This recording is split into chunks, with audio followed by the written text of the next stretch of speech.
بعدين في المنتخب المحظوظ ده، وبعدين في المنتخب القطر اللي ما بيخسرش وما بيعطلش ده، هاتولهم السنغال يا جدعان، ما مش هيوقفهم الا السنغال. دول رايحين ياخدوا كاس العالم يابا. هاتولهم السنغال، هاتولهم السنغال بجد، هاتولهم السنغال الوحيده اللي تطلعهم من البطوله.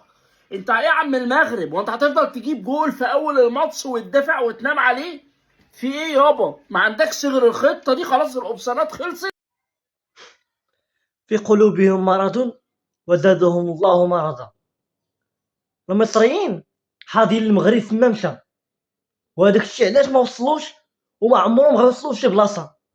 منتخب مصر لعب ان شاء الله مع نيوزيلندا نهار الاثنين، وان شاء الله غادي يطلعوا، ماشي حتى هما عيانين.